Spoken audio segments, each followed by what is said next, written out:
In 1956, a mob enforcer grabbed Bumpy Johnson by the collar in front of 300 witnesses. No gun, no knife, just 3 seconds of silence. One brutal movement, and a hand that never opened again. Harlem didn't gasp. Harlem just watched. So what kind of man makes 300 people choose silence over screaming? Harlem in 1956 did not smell like money. It smelled like coal smoke and frying pork fat, and the particular kind of exhaustion that seeps into brick walls after 30 years of people working jobs that were never going to make them rich. It smelled like a neighborhood that had been squeezed, redlined, underfunded, and overlooked by every administration that had ever promised it something better and had learned, through all of that, to take care of itself, because nobody else was going to.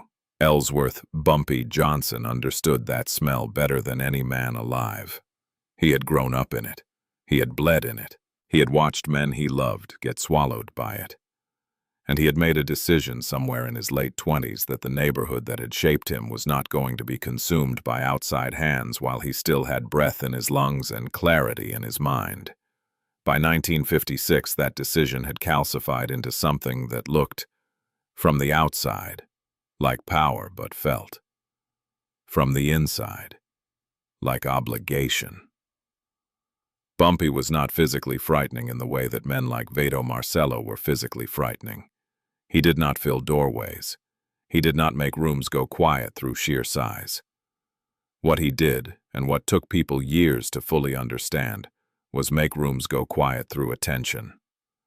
When Bumpy Johnson looked at you, you felt, with absolute certainty, that he had already finished reading every sentence you were about to say, that he had already calculated your next move, your exit strategy, and the 3 mistakes you were going to make before you made them. It was not a comfortable feeling. For most men, it was unbearable. The 5 Italian families had been trying to push into Harlem for the better part of a decade, and every single attempt had collapsed not in gunfire, but in silence, the suffocating, organized silence of a community that had decided, collectively and without a single public meeting, that certain things were simply not going to happen here. A numbers runner from downtown would appear on a Harlem corner, and within 48 hours, every merchant on that block would suddenly stop having change for large bills. A loan shark from Little Italy would set up operations in a Harlem apartment building, and within a week every tenant in that building would mysteriously begin paying their rent 3 weeks early, removing the financial desperation the shark needed to feed on. It was not magic. It was Bumpy working through a network of relationships built over 30 years, one favor at a time, one crisis handled at a time, one widow's heating bill paid at a time. He had never asked for loyalty directly. He had simply made himself indispensable to the survival of enough people that loyalty had become the natural response. A local barber named George Washington Hayes, not the president, a fact he mentioned with some irritation whenever introduced, described it plainly to a reporter years later. You want to understand Bumpy Johnson. You need to understand that in Harlem, when your pipe bursts at 2 in the morning and the landlord won't pick up, there's one number you call. When your son gets picked up by police on a charge that's been manufactured out of thin air, there's one name you say. Bumpy didn't ask us to protect him. He made us want to. There's a canyon of difference between those 2 things. That canyon was what the 5 families had never been able to cross. They had mistaken Harlem for a territory waiting to be claimed, when in truth it was a living organism that had already chosen its own immune system. Every block knew every face. Every face knew every loyalty. And at the center of that web, quiet and unhurried, Bumpy Johnson sat not on a throne, but in a booth at a diner on Lenox Avenue, drinking coffee that had gone slightly cold, reading a newspaper, and knowing, with the patient certainty of a man who had outlived every single person who had ever underestimated him, that something was coming. He could feel it the way old soldiers feel weather in their bones, not fear, not urgency, just recognition. The particular stillness before a trap springs shut around the man who set it. The ones who believed a neighborhood could be taken had never understood the most dangerous truth about Harlem. It had never once been up for sale. The back room of Sal Benedetti's restaurant on Mulberry Street smelled like cigarette smoke, red wine, and the specific sourness of men who had been discussing violence for so long that it had stopped feeling like a decision and started feeling like administration. The 6 men seated around the table had, between them, ordered the deaths of at least 19 people, a number none of them would have disputed, though none of them would have confirmed it either. They were not nervous men. Nervous men did not survive long enough to sit at tables like this one. Sal Benedetti, who ran the meeting the way a surgeon runs an operating room, calm, methodical, and completely unbothered by the gravity of what was being cut open, laid the problem out in 4 sentences. Bumpy Johnson had been an irritant for 30 years. Shooting him was off the table, because shooting him would turn him into a monument, and monuments do not bleed. They only grow. The alternative was not death. The alternative was demolition, the systematic, public destruction of the one thing that kept Bumpy Johnson's power intact, his reputation as a man who could not be touched.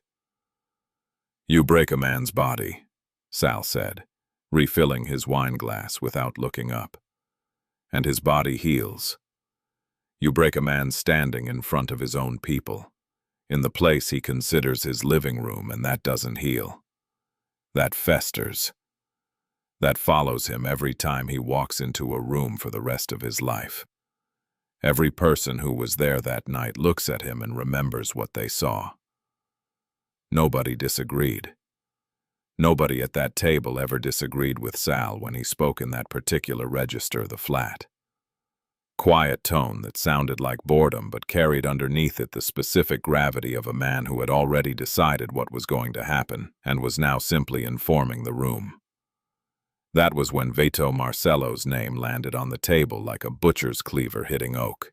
Vito was, in the most literal physical sense, a weapon that walked upright, 6'3", 245 pounds, with hands the size of dinner plates and a jaw that looked like it had been carved from concrete by someone who didn't believe in subtlety. He had broken a man's orbital bone with a single open-handed slap in 1951. He had dislocated a man's shoulder by grabbing his arm during what was supposed to be a conversation in 1953. He had once, according to 3 separate witnesses whose credibility nobody questioned, picked a man up by the collar of his coat and held him against a brick wall for a full 90 seconds, while calmly explaining why a debt was going to be paid by the following Thursday. The man paid by Wednesday. Vito was not sent to negotiate. Vito was sent when the negotiation had already failed, and the only remaining language was the kind that left marks. Sending Vito Marcello to put his hand on Bumpy Johnson's collar publicly, deliberately, in front of 300 people at the Cotton Club on a Friday night was not simply an act of aggression. It was a calculated piece of theater designed to communicate something far more devastating than violence. We can humiliate you in your own home. And the people you have spent 30 years protecting will stand there and watch it happen. And there is absolutely nothing you can do about it. The plan was clean. The target was set. The date was the first Friday of November, a night when Bumpy's presence at the Cotton Club was as predictable as sunrise. And in that windowless room on Mulberry Street, surrounded by cigarette smoke and the smell of wine going warm, 6 men allowed themselves the quiet satisfaction of believing they had finally found the lever that would bring Bumpy Johnson to his knees. Not one of them paused long enough to ask a question that would have changed everything if a man has survived 30 years in Harlem by knowing things before they happen. At what point do you stop assuming he doesn't already know about you? The walls of that room had held every word perfectly. What escaped anyway would cost one man everything he had ever used to define himself. Desmond Webb had a face that God appeared to have designed specifically for invisibility.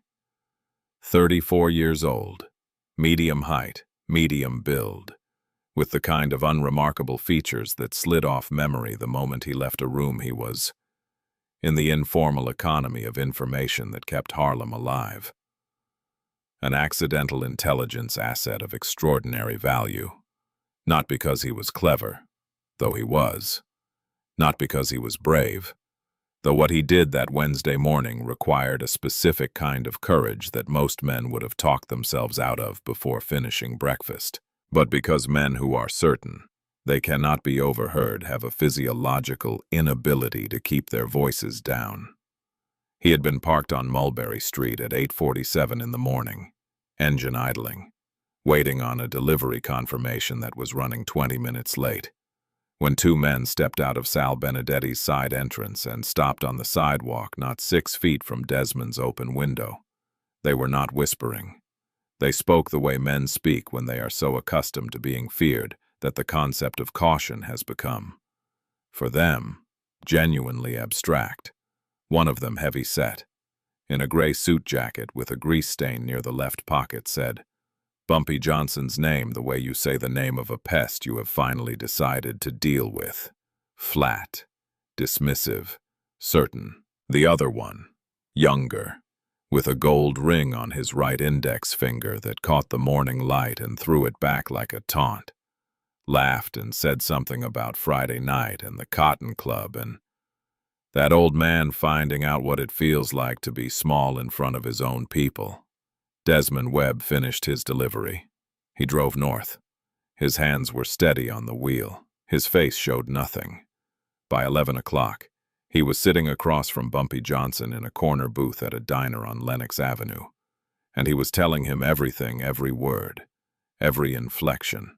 The grease stain on the jacket, the gold ring catching the light, the laugh that had carried on the cold morning air with the particular lightness of a man who does not yet understand what he has set in motion.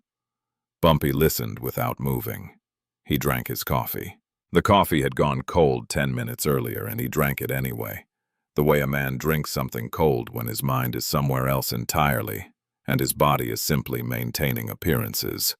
When Desmond finished speaking, the diner was quiet enough that you could hear the short-order cook scraping the grill 40 feet away, that rhythmic, metallic sound of something being cleared off a surface before the next thing goes on. Bumpy set his cup down.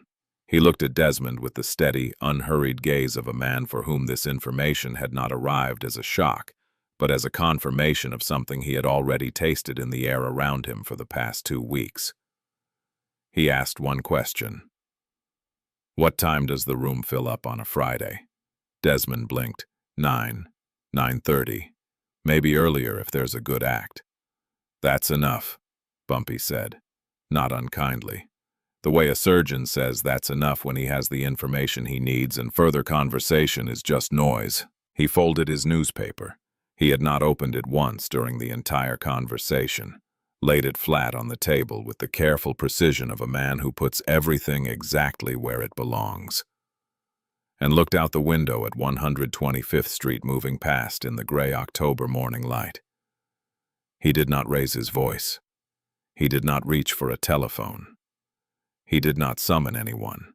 To the 3 other customers in that diner and to anyone watching from the street, Bumpy Johnson had simply finished his breakfast and was preparing to go about his day. What happened next was not a reaction. It was a construction. Over the next 48 hours, Bumpy moved through Harlem with the quiet, deliberate purpose of an architect who has been handed someone else's destruction and decided to repurpose it into something the original builder would never recognize. He made 3 phone calls, each under 90 seconds. He visited 2 people in person, both conversations brief enough that neither required the visitor to sit down. And on Thursday evening, he told his closest associate Raymond, a man who had known him long enough to understand that the calmer Bumpy sounded, the more irreversible the situation had become, to ensure one specific thing: a photographer from the Amsterdam News would be at the Cotton Club on Friday night, positioned near the east wall, with a clear sight line to the center of the room. "Tell him," Bumpy said, pulling on his coat with the unhurried ease of a man with nowhere urgent to be, "that something worth remembering is going to happen. Tell him to be ready." Raymond did not ask what. He had learned, over 22 years, that asking Bumpy Johnson what came next was the same as asking a river which way it was planning to run. The answer was always already in motion. You simply had to decide whether you were going to be in the water or on the bank. Veto. Marcello was sharpening himself into a weapon aimed at a man who had already turned the weapon into a prop. Bumpy Johnson spent all of Thursday inside a back room above a dry cleaning business on 128th Street, and the room smelled like chemical solvent and decades of absorbed secrets, the kind of smell that clings to the back of your throat and refuses to leave. The dry cleaner downstairs had long since stopped wondering what happened up there. Some rooms, in Harlem, you simply did not ask about. You learned that lesson once, and you did not need to learn it again. He was not reviewing strategy. He was not making calls. He was practicing a single physical movement, over and over, with the focused repetition of a man who understands that when the moment arrives, there will be no time for thought, only the body's memory. Either there or not there, no middle option available. The information on Veto Marcello had come from 3 separate sources over the preceding 10 days, each one adding a layer of specificity that transformed a general profile into something Bumpy could use with surgical precision. A bartender who had served Vito at a midtown establishment described the man's physical habits with the detail of someone who had spent years learning to read dangerous customers before they became dangerous situations. Vito always went with his right shoulder entering a room, always cleared his dominant hand first before reaching for anything, always without variation, without exception brought his left arm up reflexively when anything moved suddenly toward his face. A defensive tic so deeply embedded in his nervous system that no amount of training had managed to rout around it. That reflex opened his right side for exactly 1.5 seconds before his body corrected. A boxing trainer, on 116th Street, who had briefly worked with Vito in 1949 before their professional relationship ended in a disagreement that left the trainer with 2 cracked ribs and a permanent wariness about the subject, confirmed it without being asked directly. "The man fights like he's never going to lose," the trainer said, turning a coffee cup in his hands. "That's his whole problem, right there. A man who has never genuinely lost cannot imagine what it feels like until it is already happening to him. By then, it is far too late to adjust." Bumpy had learned the specific technique he planned to use from an older man, a veteran who had come back from the Pacific in 1945 with a collection of joint manipulation methods that American street fighting had never developed. Because American street fighting operated on the assumption that both parties were going to respond predictably, this technique did not require strength.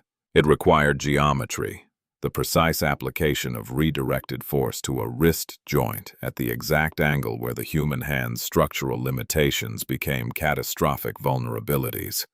Practiced correctly, it produced results in under 2 seconds. Practiced incorrectly, it produced nothing. There was no version of it that was merely adequate. He practiced it for 4 hours. His right arm ached by the 3rd hour. He continued anyway. Because the difference between a movement that lives in your muscles and a movement that lives only in your mind is the difference between a man who acts and a man who hesitates. And hesitation on Friday night was a cost Bumpy had already decided he could not afford. What the 6 men on Mulberry Street had designed as a public humiliation. Bumpy had spent 4 days quietly re-engineering into something else entirely. The critical insight, the one that separated his thinking from theirs at the most fundamental level, was that his goal on Friday night was never to hurt Vito Marcello. Hurting Vito Marcello was the instrument. The actual objective was to make 300 people understand, with the unambiguous clarity of something witnessed rather than reported, that nothing entered Harlem. Nothing moved against the people of this neighborhood. Nothing raised its hand against the man who had spent 30 years making himself the neighborhood's immune system, without that hand paying a price so immediate and so visible that the memory of it would outlast every person in the room. The action would consume less than 10 seconds of real time. The meaning of those 10 seconds would be carried home in the bodies of 300 witnesses and deposited into the living memory of an entire community, where it would compound interest for the next 2 decades. A man who rules through fear must keep demonstrating the fear, over and over, because fear fades. But a room that has witnessed something, a room that has watched a symbol of invincible force go to its knees in under 10 seconds, that room does not forget. It does not need reminding. The image becomes load-bearing, structural, permanent. Every person who was present carries it forward, and every person they tell carries a version of it forward, and the authority embedded in that image does its work quietly and continuously, long after the night itself has passed into history. The most unbreakable kind of power is the kind that 300 people watched being established and chose, in their silence, to ratify. The Cotton Club on a Friday night in November hit you the moment the door opened, a wall of bourbon fumes and cigarette smoke and the hot, sweet smell of 300 bodies packed into a room designed for 250, cut through with the sharp brass of a horn section that had been playing since 8 o'clock and showed no signs of fatigue. The floorboards vibrated faintly under your feet from the bass, a low physical hum that traveled up through the soles of your shoes and settled somewhere behind your sternum, insistent and alive. Bumpy arrived at 8:45, 14 minutes ahead of his established pattern, a deviation so small that no one in the room would have registered it consciously, but large enough to give him everything he needed. He moved through the crowd the way water moves through an existing channel, unhurried, taking the natural path, exchanging brief acknowledgments with faces he recognized without slowing his pace by a single step. He reached the east wall table and sat down with his back against the plaster, settled his jacket, and looked at the room with the patient, comprehensive attention of a man taking inventory. The table he had chosen was not the most comfortable table in the Cotton Club. It was not the most prestigious. What it was, with an exactness that would not have been out of place in a theater's technical diagram, was the most visible. From the main entrance, 40 feet away, it was the first table your eyes found when they adjusted to the interior light. From the bar along the north wall, it sat in direct sight line. From the center tables where the majority of the crowd would spend the evening, a simple turn of the head produced a clear, unobstructed view of it across a floor crowded with bodies and cigarette smoke and the organized chaos of a Friday night in full operation. The candle on the table was already burning. Bumpy had arranged it 2 days earlier through the club manager. Phrasing the request as a minor personal preference, he liked a candle on his table. Always had. Something about the quality of light.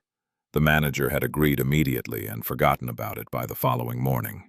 The candle threw warm upward light across the table's surface, illuminating clearly and without ambiguity the face and hands of anyone seated there, while the tables immediately surrounding it sat in comparative shadow. It was the lighting of a man who intended to be seen and had taken the trouble to ensure the conditions for it.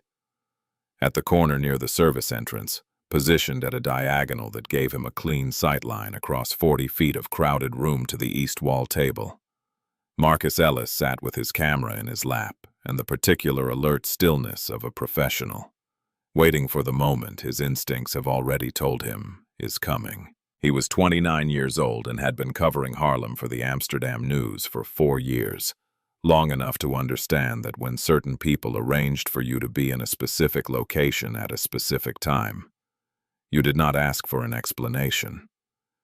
You simply made sure your equipment was working and your position was correct. Around Bumpy's table sat 4 men whose presence transformed the seating arrangement from a social gathering into something with the specific moral weight of a sworn testimony. A minister whose congregation filled the largest church on 133rd Street every Sunday morning. A city councilman whose district covered most of Upper Manhattan, and who had, over 12 years in office, developed an institutional memory for the neighborhood that no city record could match. A funeral home owner whose establishment had handled the final arrangements for 3 generations of Harlem families, and whose word, in the community's informal hierarchy of trust, carried the gravity of a notarized document.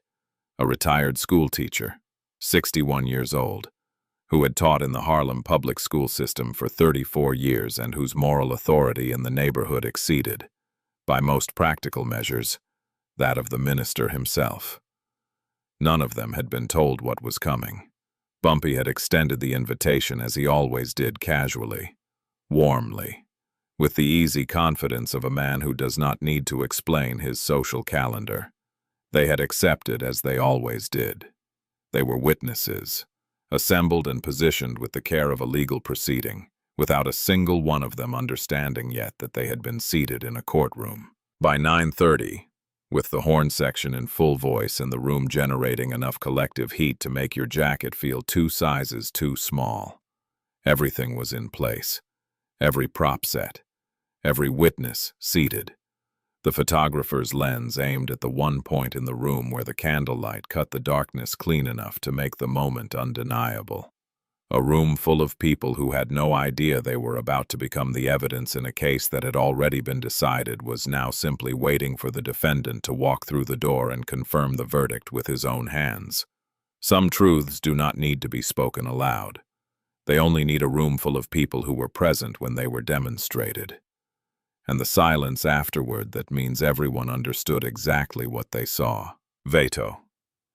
Marcello came through the Cotton Club's front door at 9:47, and the room felt it before it saw it, a shift in the collective atmospheric pressure of 300 people.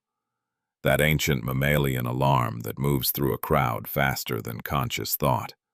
The wordless physical recognition that something with predatory intent has just entered the same enclosed space as you. Conversations did not stop. Heads did not turn. But something changed in the room's texture, something below the level of the music and the bourbon fumes and the cigarette smoke, something that lived in the nervous system rather than the conscious mind. He was wearing a dark suit jacket over a white shirt with no tie, and he moved through the crowd the way a deep-water pressure wave moves through open ocean, invisible on the surface until it hits something solid. At which point the force that was always there becomes suddenly, catastrophically apparent. People stepped aside without being asked, not because they recognized him, though some did, because their bodies, operating on information older than language, made the independent calculation that the 245 pounds moving through the room had right of way, and that the cost of disputing it was not worth the principle involved. 2 steps behind him and to his left walked a younger man in a gray jacket, whose function was purely testimonial. He was there to watch and to carry the precise details back to Mulberry Street. The color of Bumpy's face when the hand came down, whether the voice broke, whether the body went rigid or went soft. Vito had done this before, in other rooms, with other men. And he understood that the performance had 2 audiences, the one in the room and the one that would hear about it tomorrow. Both required a complete, unambiguous story. He crossed the floor in 14 steps. The horn section was mid-song, a low rolling progression in a minor key that filled the room's upper register with something that felt, in retrospect, like the musical equivalent of a sky going dark before a storm. The crowd parted in front of him with the organic efficiency of a body responding to something it has not consciously identified but already understands. He reached Bumpy's table. Bumpy was mid-sentence, speaking to the minister beside him about something, the minister's renovation plans for the church fellowship hall. A conversation they had begun when Bumpy arrived, and continued with the unhurried ease of 2 men with no particular destination in mind. The candle threw warm light across Bumpy's face and hands. At the corner near the service entrance, Marcus Ellis raised his camera and held his breath. Vito's right hand came down and seized Bumpy Johnson's collar with the full, crushing grip of a man who has used that particular hand to dominate other men for 15 consecutive years, fingers closing on fabric and shoulder with the practiced, mechanical finality of a trap that has never once failed to hold. He pulled upward, his mouth open to deliver the words that Sal had approved. The carefully constructed language of public demolition that was going to strip this man of everything he had spent 30 years building. Right here, in front of the minister and the councilman and the school teacher and 300 people whose silence would be the loudest possible confirmation that it was done. The words never came out of his mouth. Bumpy's left hand rose, not in defense, but in the specific redirecting geometry of a movement practiced for 4 hours the previous afternoon in a room that smelled like chemical solvent. Fingers finding Vito's wrist at the precise anatomical coordinate where the joint's structural integrity became its most critical liability. The motion was small, economical, almost gentle in its appearance from 10 feet away.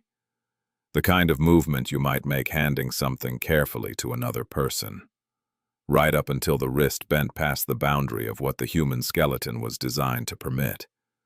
And the sound it produced a dense, wet, percussive crack, like a green branch snapping under ice cut straight through the horn section and the bourbon fumes and the 300 conversations and landed on every eardrum within 30 feet with the clean, specific authority of a judge's gavel. Vito's hand opened, not as a decision, as a biological collapse, the grip releasing because the nerve signals maintaining it had been severed by a magnitude of pain so immediate and so complete that the brain's first response was not aggression, but shutdown. A full systems interruption that moved from the wrist upward through the arm and arrived in the chest as something that felt remarkably like the sudden certainty that the ground beneath you is no longer where you left it. Bumpy's right hand was already moving. The candle flame lit 2 days ago, placed there for exactly this purpose. The one prop in the room that nobody had questioned because nobody had thought to question it received the back of Vito's already compromised hand for 3 seconds. 3 seconds is not a long time in any ordinary context. In the context of an open flame applied to damaged skin over a broken joint, 3 seconds is precisely long enough to ensure that the hand will carry the record of this evening for the remainder of its owner's life. The smell that followed was specific and unmistakable to anyone who had served in a war or worked in certain industrial occupations. The sharp, sweet, nauseating smell of burned skin, cutting clean through the bourbon and the cigarette smoke and rising above the horn section for just a moment before the room's ventilation absorbed it. Vito made a sound. It came from somewhere beneath language, beneath volition, beneath the 15 years of cultivated physical menace that had defined him as a man and a professional. It was the sound of a body that has just been informed, with absolute finality, that the story it had been telling about itself was incorrect. A low, guttural exhalation, more animal than human, that moved through the room and arrived in the chests of 300 people not as a sound but as a physical sensation, something pressing outward from behind the sternum, something cold and clarifying and impossible to ignore. His knees hit the floor. Not because Bumpy pushed him, because the architecture of 245 pounds of muscle, presented with the neurological information currently traveling through his right arm, made the independent structural decision that vertical was no longer a viable position. Bumpy straightened his collar with 2 fingers. He picked up his drink. He turned back to the minister and, in the same measured, unhurried voice he had been using before the interruption, completed the sentence he had been in the middle of when Vito's hand came down. The minister, who would describe this moment in private conversation for the next 20 years, said that the most extraordinary thing was not what Bumpy had done to Vito's hand. It was the voice. He finished his sentence, the minister would say, shaking his head slowly. He finished his sentence like a man who had stepped around a puddle on the sidewalk. That is when I understood something I have never forgotten, that some men do not need to raise their voice because the room has already heard everything they needed to say. Marcus Ellis's camera captured the image at 9:49 Vito Marcello's knees on the floor of the Cotton Club, his ruined right hand held against his chest, his face carrying the specific expression of a man encountering, for the first time in his adult life, the outer boundary of his own invincibility, and in the candlelight, sharp and unhurried and utterly at ease, Bumpy Johnson in profile, drink in hand, speaking to the man beside him as though the verdict had been delivered some time ago and the evening was simply proceeding on its natural course. The horn section resumed after 4 seconds. Nobody helped Vito off the floor. Nobody moved toward Bumpy. The room absorbed what it had witnessed the way stone absorbs heat slowly, completely, and for a very long time. The younger man in the gray jacket was already through the side door, already moving south toward a telephone, already rehearsing in his mind the exact words he was going to use to describe to Sal Benedetti what had just happened in the Cotton Club. He had been sent north to witness a humiliation. What he had to report instead was something that had no clean name in the language of men who believed that size and force were the final answer to every question. He would spend the entire drive downtown trying to find the right word for it and arrive without one, because the right word for what he had watched happen was not in any vocabulary that Mulberry Street had ever needed to develop. That vocabulary belonged to Harlem. It always had. The Cotton Club did not go silent after Vito Marcello's knees cracked against the hardwood floor. It went something worse than silent. It went still. The specific stillness of 300 people who have just watched something they will carry in their chests for the rest of their lives. They understood collectively and without discussion that the appropriate response to what they witnessed was not noise, but the sustained, deliberate quiet of people choosing, together, to become permanent witnesses to something that had just rewritten the ruts of this neighborhood in real time. Vito's associate grabbed him under both arms and hauled him upright with the grunting, straining effort of a man lifting dead weight, because Vito's legs were offering approximately nothing in the way of structural cooperation. The gauze white of Vito's face under the club lights was the color of a man whose body had processed a truth that his mind was still violently refusing to accept. The two of them moved toward the exit through a crowd that parted without being asked, stepping back with the quiet, unanimous efficiency of people removing themselves from the path of something contaminated. Not with anger, not with satisfaction. Simply with the clear-eyed recognition that whatever Vito Marcello was carrying out of this building tonight, nobody in this room wanted any portion of it on them. The side door opened.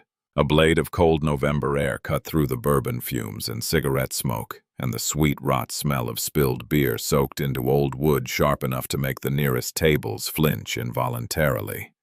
Then the door swung shut and the cold was gone, and Vito Marcello ceased to exist inside Harlem as completely as if the city had exhaled him and immediately forgotten his name. Bumpy set his glass down on the table. The sound it made small, clean, ordinary. The simple click of glass touching wood was almost violent in its contrast to everything that had preceded it in the last 90 seconds. He looked at the 4 people seated with him, and what he found in their faces was not the flushed excitement of people who had watched a spectacle. It was the grave, wide-eyed expression of people who had just been shown something true and irreversible about the world and were still in the early, careful process of understanding its full weight. The minister spoke first. His voice carried the steadiness of a man who has delivered eulogies over open graves in February wind and learned, across decades of practice, to keep his register level regardless of what his chest is doing underneath the black coat. Ellsworth, he said, just the given name, nothing else. In the way he said it lived an entire paragraph of acknowledgement that he was too wise to speak aloud in a room still full of listening ears. Bumpy looked at him for a count of 3. Then he leaned forward slightly, dropped his voice to the register of something intended only for this table, and said what every person seated there would repeat, in private, for the next 20 years. I need you to understand what tonight was and what it absolutely was not, he said, his eyes moving across each face with the unhurried attention of a man taking careful, permanent inventory. That man on the floor was not the point. That man was a message written in someone else's hand, and I've written the response, and that correspondence is now closed. Permanently. He paused, picked up his drink without drinking from it, set it back down precisely where it had been.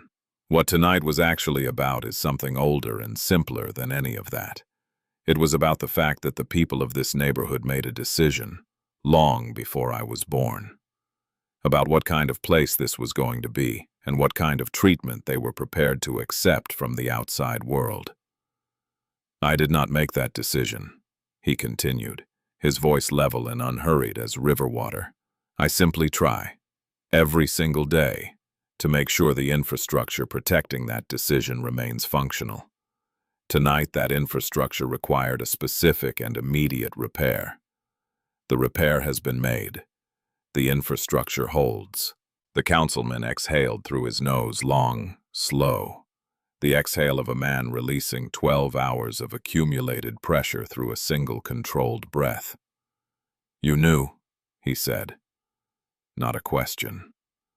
The flat, resigned statement of a man arriving several hours late at a conclusion that had been sitting in plain sight since 9:47.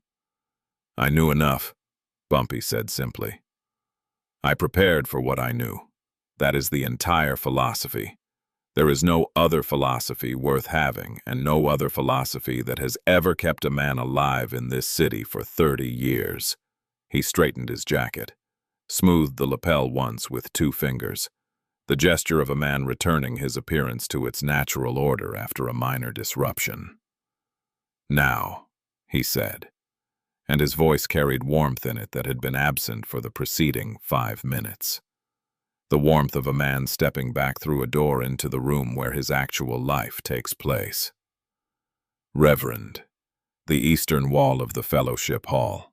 You were saying the moisture damage runs from the foundation upward." The minister stared at him for one long, unblinking moment. Then something shifted in the older man's face, not quite a smile, not quite relief, but something that contained quiet elements of both, and he began again where the conversation had been cut, his voice finding its natural rhythm within 2 sentences. The horn section played. The room exhaled around them like a body releasing a breath it had been holding for an hour. The candle burned lower and threw its warm, steady light across 4 faces that would never again look at that east wall table without feeling the specific, permanent weight of what they had witnessed ettle briefly but unmistakably back into their chests.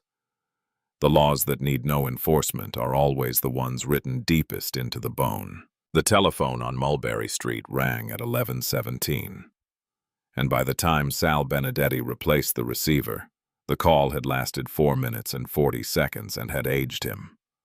By the careful estimation of the man sitting across the desk watching his face throughout, somewhere between 5 and 10 years.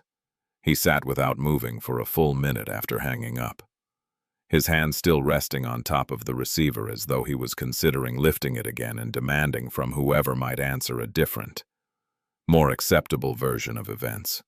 He did not lift it. He made 3 other calls instead, each under 60 seconds, each conducted in the flat, clipped tone of a man transmitting damage assessments rather than information.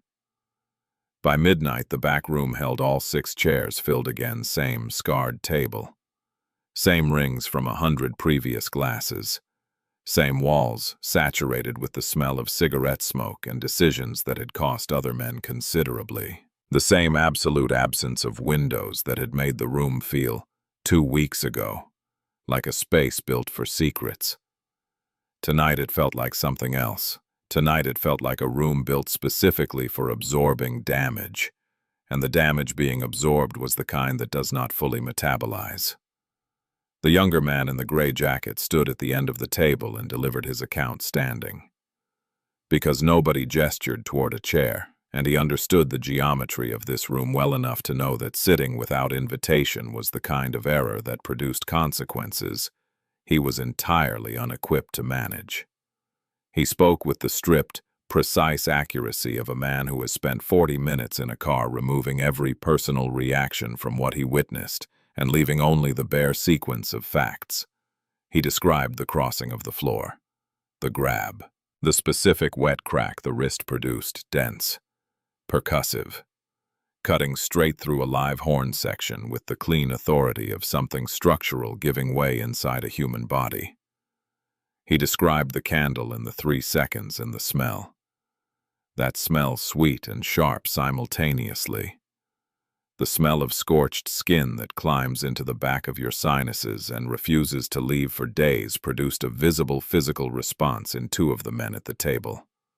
A brief tightening of the jaw that told its own story about where those men had been in their younger years, and what that particular smell meant to anyone who had encountered it before in a serious context. He described Vito's knees on the floor. He described Bumpy's voice resuming conversation mid-sentence while Vito was still down. He described the photographer in the corner, the camera already raised, the flash detonating once through the bourbon haze of the room like a cold white explosion that froze the image permanently in silver and shadow. He described 300 people watching without a single body moving to intervene in either direction, their collective stillness carrying the specific, crushing weight of a community that had waited a long time for exactly this moment and recognized it completely when it arrived. When he finished, the room held the kind of silence that has physical texture, thick, pressurized, the silence of 6 men simultaneously processing information that is methodically dismantling something they had previously considered structural. Sal said 2 words. The hand. Finished, the young man said. The doctor used that exact word. The burn on top of the break. Full grip function will not return. For the work he did, the work that made him valuable, it is over. Sal nodded once. The nod of a man filing something under a category he does not enjoy, but recognizes with the weary clarity of long experience. He turned his wine glass in his fingers, slowly, around and around, and did not drink from it, the arithmetic assembling itself around that table in the stale. Smoke-thickened air was the coldest mathematics that exists in the world these men occupied. Retaliating against Bumpy Johnson now would not remove the photograph from Wednesday's Amsterdam news. It would not reach backward through time and lift Vito Marcello off the Cotton Club floor. What it would accomplish, the only thing it could accomplish, was the public. Permanent confirmation that they had sent their most feared enforcer into Harlem and received him back with a destroyed hand and an obliterated reputation, and had been sufficiently destabilized by that outcome to respond with further violence. Confirmation of a wound is always more expensive than the wound itself. A wound can be minimized, absorbed, written around in the ongoing narrative of an organization that has survived worse.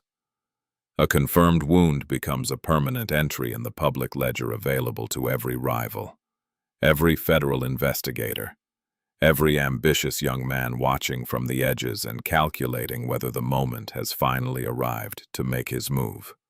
Costello put his cigarette out.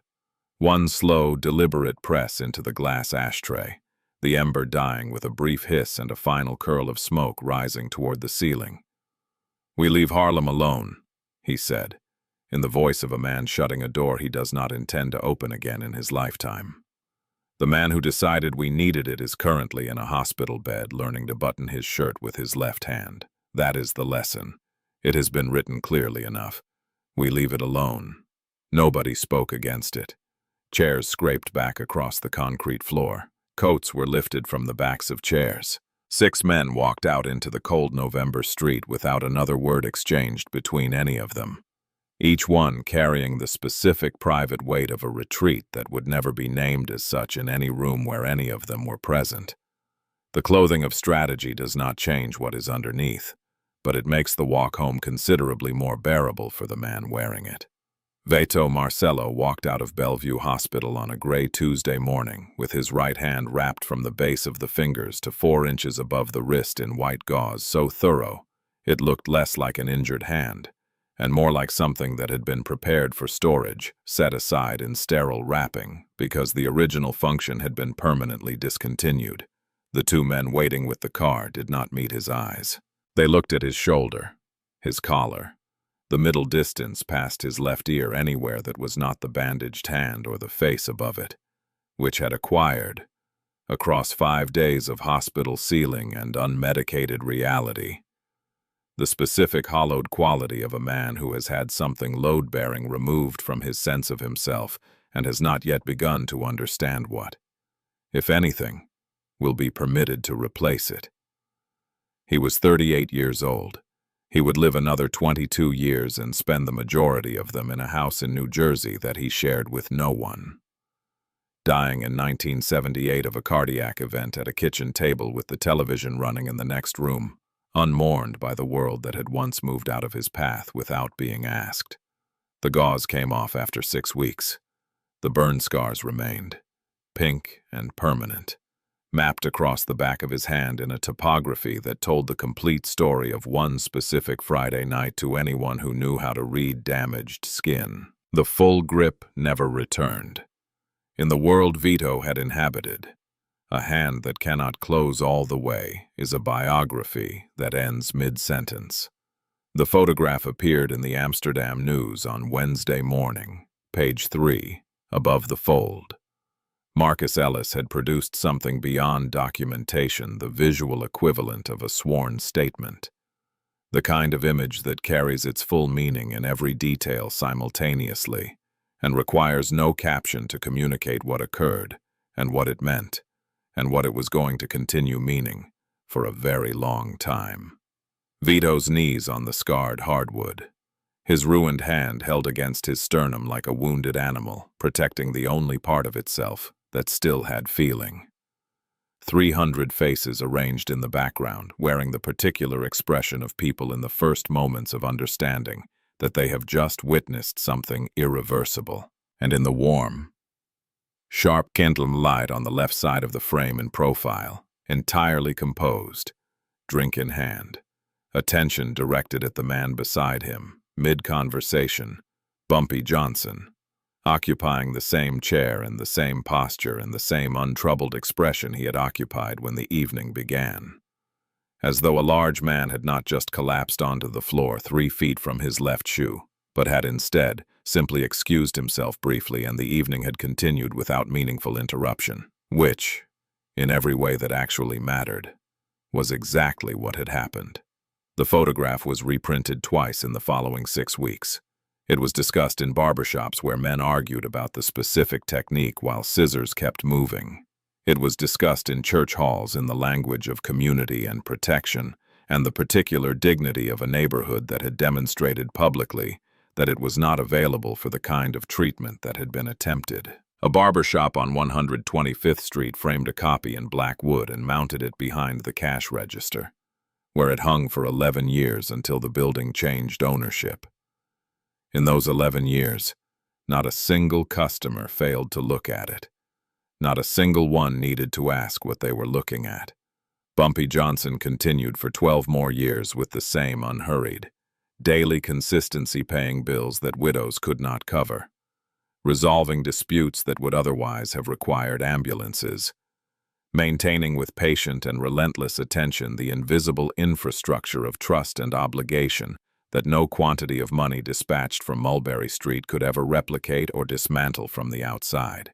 He aged into his 60s with the particular dignity of a man who has spent his life doing the thing he believed needed doing and has no significant argument with the record accumulating behind him. He died on July 7th, 1968 at a table in Wells Restaurant on 132nd Street, between one sentence and the next, in the middle of a conversation with people he had known for 20 years.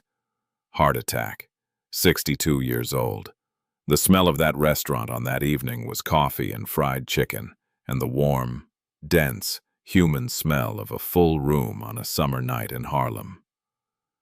And it was entirely ordinary, and he died in the middle of it the way a man dies when he has lived the life he chose and the body simply runs its course. No guns, no violence, no final dramatic confrontation with anything except the ordinary biological fact of a heart that had been working hard for 6 decades and had finally decided if it was finished.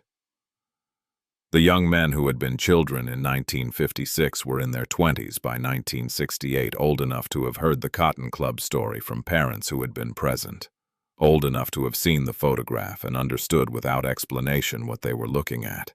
They mourned him with the specific grief reserved for people who made the place you came from feel worth coming from. Nobody tested Harlem again the way Vito Marcello had tested it. Not that year, not the decade that followed, not because Bumpy Johnson remained present and armed and waiting, but because the photograph continued existing in the Amsterdam news archives and on the wall behind the register of a barber shop on 125th Street. And every man who might have considered walking north with something ugly in his intentions looked at it or heard the story from someone who had and performed in the privacy of his own arithmetic the calculation of what the last attempt had cost, and arrived at a number that made the attempt not worth making. Some legends do not survive because anyone bothers to prove them. They survive because generation after generation looks at the cost of disproving them, does the math quietly and privately, and decides with the practical wisdom of people who have learned to read a room before they enter it, that the experiment is simply not worth running. That is not fear. That is the most permanent kind of respect that exists. The kind that outlasts the man who earned it and keeps doing its work long after he is gone, requiring nothing further from anyone, asking only to be remembered accurately by the people whose safety it continues, in its silence, to protect. Bumpy Johnson never needed a courtroom, never needed a headline, never needed to raise his voice above the level of ordinary conversation. He needed one Friday night, one candle, one broken hand, and 300 people who chose silence over screaming. That silence became a law. That law never required enforcement. That law is still standing. If this story lived in your chest the way it lived in ours, subscribe. Tell us in the comments whose story deserves to be told next. Some men die and get forgotten. Others die and leave something behind that keeps working without them. You just watched one of those men.